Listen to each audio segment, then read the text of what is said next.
Jamiyatda huquqiy ong va huquqiy madaniyatni yuksaltirish jinoyatchilikka qarshi kurashishning eng samarali qalqonidir. Ellikqal'a ovul fuqarolar yig'inida tashkil etilgan navbatdagi uchrashuv ham aynan shu maqsadga xizmat qildi. Jinoyat ishlari bo'yicha Ellikqal'a tuman sudining tergov sudyasi Azat Seytanov boshchiligida o'tkazilgan ochiq muloqotdan ko'zlangan asosiy maqsad aholining huquqiy bilimlarini oshirish, milliy qonunchiligimizdagi oxirgi yangiliklar va islohotlarning mazmun-mohiyatini keng jamoatchilikka yetkazishdan iborat bo'ldi. Tadbir davomida tergov sudyasi Azat Seytanov fuqarolarning huquq va erkinliklariga tajovuz qiladigan huquqbuzarliklar uchun ma'muriy javobgarlik mavzusida ma'ruza qildi.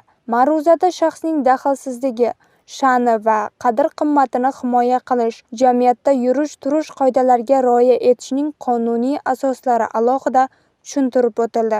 Sudyalar tomonidan olib borilayotgan bunday jonli uchrashuvlar shunchaki jazoning muqarrarligini eslatish emas, balki fuqarolarda huquqiy mas'uliyatni shakllantirish, oilalar va mahallalarda sog'lom muhitni qaror toptirish hamda jinoyatchilikning ildizini qirqishga qaratilgan muhim qadamdir. Uchrashuvdan so'ng Ellikqal'a ovul fuqarolar yig'ini binosida sayyor sud majlisi o'tkazildi. Jinoyat ishlari bo'yicha Ellikqal'a tuman sudining tergov sudyasi Azat Seytanov raisligida o'tkazilgan sud majlisida O'zbekiston Respublikasi ma'muriy javobgarlik to'g'risidagi kodeksning 183 va 184-moddalarida nazarda tutilgan huquqbuzarliklar yuzasidan qo'zg'atilgan ma'muriy ishlar ko'rib chiqildi. Sud majlisida har bir holat qonunchilik talablari asosida, taraflarning tushuntirishlari va to'plangan materiallar o'rganilgan holda muhokama qilindi. Qonun ustuvorligi va adolat tamoyillariga tayangan holda huquqbuzarliklarga nisbatan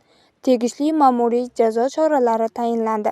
Sayyor sud majlisining o'tkazilishi aholiga sud jarayonlarining ochiqligi va qonuniyligini ko'rsatish, huquqbuzarliklarning oqibatlarini tushuntirish hamda fuqarolarni qonun talablariga qat'iy amal qilishga chaqirishga xizmat qildi.